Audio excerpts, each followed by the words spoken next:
ব্যথা করতেছে হাত, কালকে সিলাই দিচ্ছে। এটা বাজছে, এখানে বাজছে। বৈষম্য বিরোধী ছাত্র আন্দোলনে আহত শিক্ষার্থী জনতার চিকিৎসার খোঁজ খবর নিতে চট্টগ্রাম মেডিকেল কলেজ হাসপাতালে যান অন্তর্বর্তীকালীন সরকারের ধর্ম উপদেষ্টা ডক্টর আফম খালিদ।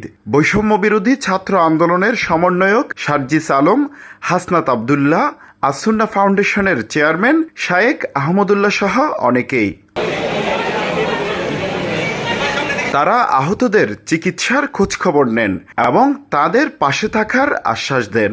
এ সময় অন্তর্বর্তীকালীন সরকারের ধর্ম উপদেষ্টা ডক্টর আফম খালিদ বলেন, যারা আহত তাদের একেবারে সম্পূর্ণ সুস্থ না হওয়া পর্যন্ত তাদের চিকিৎসার ব্যবহার বাংলাদেশ সরকার বহন করবে এবং যদি বিশেষজ্ঞরা মতামত দেন, আমরা অসুস্থ যে কোনো পেশেন্টকে বিদেশে পাঠাতেও আমরা সম্মত আছি।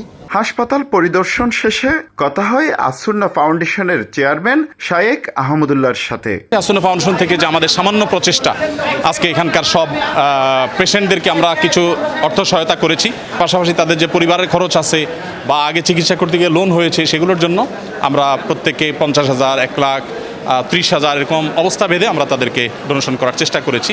সুস্থ হওয়ার বুক ভরা আশা নিয়ে দিন পার করছে আহত সকলেই। ব্যথা করতেছে হাত, কালকে সিলাই দিচ্ছে। তো এই সিলাই শুকানোর পরে আপনার ডাক্তার বলবে কি করা যায়। হাড্ডিও নাই। আমার এটা হাত ভাঙে গেছে, পরশুদিন অপারেশন করাইছি।